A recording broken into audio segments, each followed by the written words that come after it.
ஜனவரி 26, 1984 எனக்கு death experience வந்துச்சு. அது எப்போ வந்தது?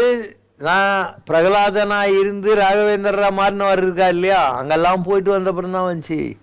பிரகலாதனாக இருந்தால்தான் ராகவேந்திரர், அப்படி தான் வந்தது. என்னுடைய சிஎன் சிவசங்கரன் இருக்கு இல்லையா, அதில் சிக்கு பேர் சின்ன கோட்டலாம். சின்ன கோட்டலாம் எங்கே இருக்குன்னு இப்போ தான் எனக்கு ஒரு வருஷத்துக்குள்ளே யாரோ சொன்னாங்க.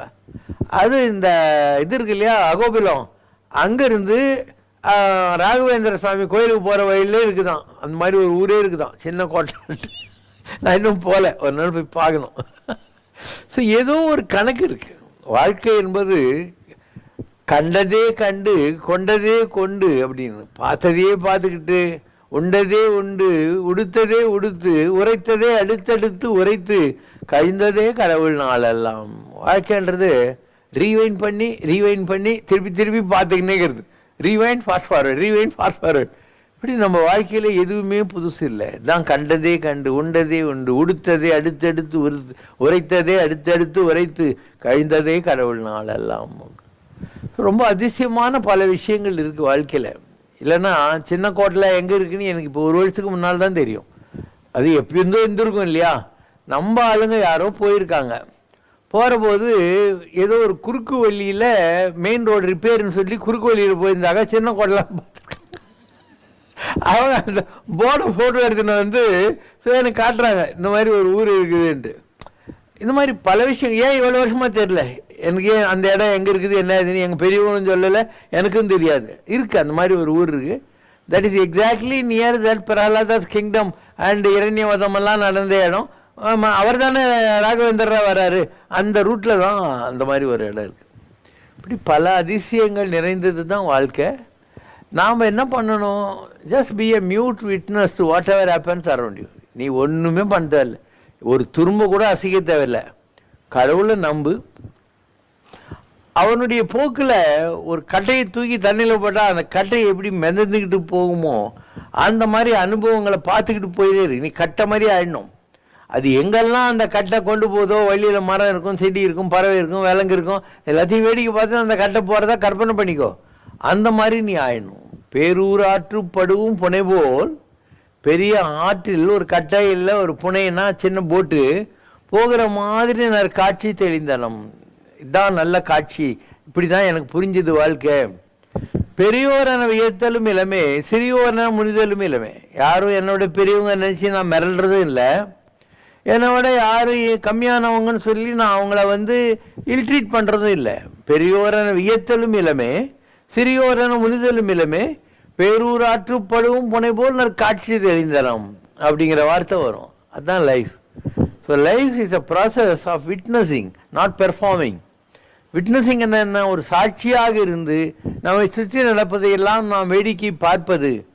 நாம் பெர்ஃபார்மர் கிடையாது. காரணம் காரியம் கற்றவை கற்பவை அனைத்தும் நற்கரிசி நாரணன்.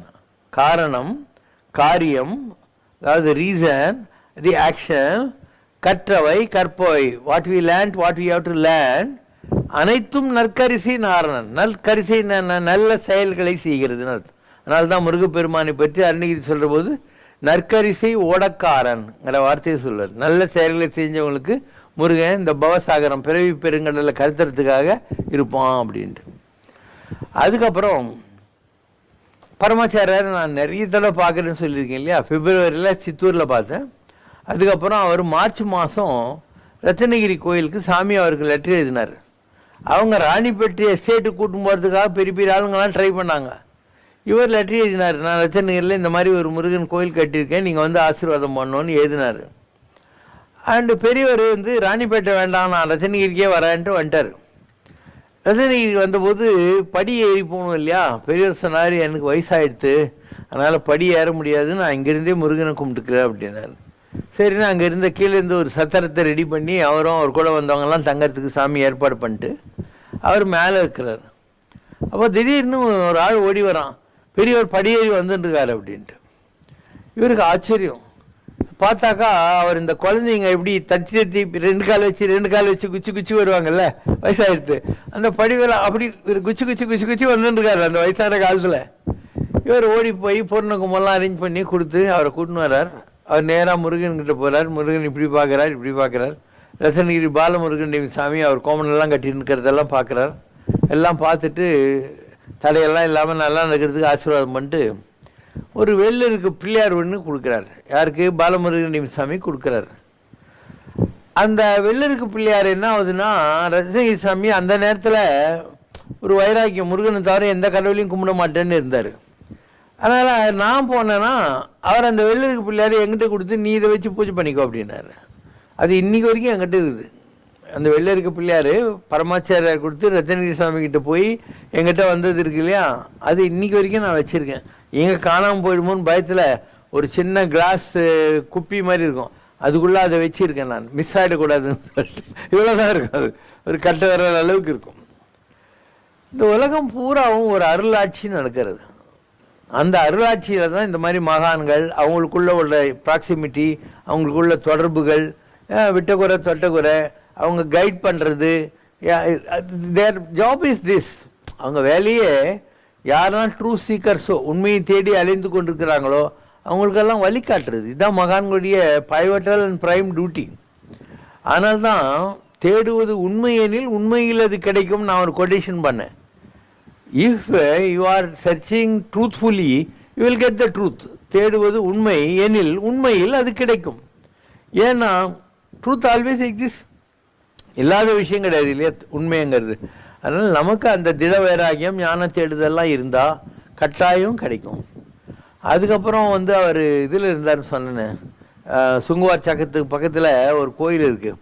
அந்த கோயில்கிட்ட கொஞ்ச நாள் இருந்தார். அப்புறம் காஞ்சிமரத்துக்கு வந்தார். அண்ட் காஞ்சிமரத்தில் இருக்கிற போது நான் அடிக்கடி போவேன். அங்கேயும் நிறைய அனுபவங்கள்லாம் கிடைக்கும். ஒரு தடவை நுங்கம்பாக்கத்தில் ஒரு சாமியார் இருந்தார். அவர் இந்த திருமலை வையாவூர்னு செங்கல்பட்டை தாண்டி போனீங்கன்னா ஒரு மலை மேலே ஒரு பெருமாள் கோயில் இருக்குது. திருப்பதி வெங்கடாஜலபதி மாதிரியே சிலை இருக்கும் அங்கே, திருமலை வையாவூர்.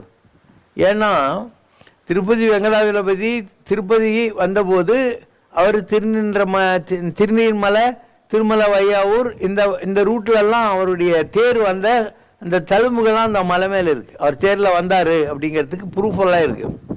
ஸோ திருமலை வையாவூர் கோயில் ரொம்ப பழசு. நீங்கள்லாம் அந்த ஜெயா டிவியில், ராஜ் டிவியில் ஒரு ஆள் நல்ல வாய்ஸ் இருக்கும், ஸ்ரீகவின்னு பேர். அந்த ஸ்ரீகவியுடைய அப்பா சிம்மக்குரல் சீதாபதின்னு பேர். அவர் அந்த கோயிலுக்கு தர்மகர்த்தா மாதிரி. யார்?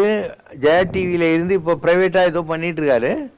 அந்த ஸ்ரீகவியுடைய அப்பா சிம்மக்குரல் சீதாபதின்ட்டு அவர் வைஷ்ணவர், பரம வைஷ்ணவர். அதனால் அவர் அந்த கோயிலில் அவங்க தான் இருந்தாங்க.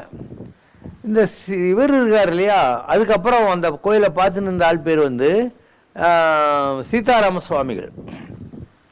சீதாராம சுவாமிகள் திருப்பரங்குன்றம் கோயிலுக்கு போனபோது ஒரு வயசான பெரியவர் அவர்கிட்ட ஒரு குச்சி மாதிரி ஒன்று கொடுத்துட்டாரு. கொடுத்துட்டு அவருக்கு ஆஞ்சநேயர் பூஜை பண்ணுறதுக்குள்ள மந்திரத்தெல்லாம் கொடுத்துட்டு போயிட்டார். ஸோ இவர் சீதாராம சுவாமிகளாக இருந்தவர் அந்த நிகழ்ச்சிக்கு பிறகு கொஞ்சம் ஆன்மீகத்துக்கு வந்துட்டார். ஆன்மீகத்துக்கு வந்தப்புறம் அவருடைய ஒய்ஃபு இந்தியன் பேங்க்கில் கிளர்க்காக இருந்தாங்க.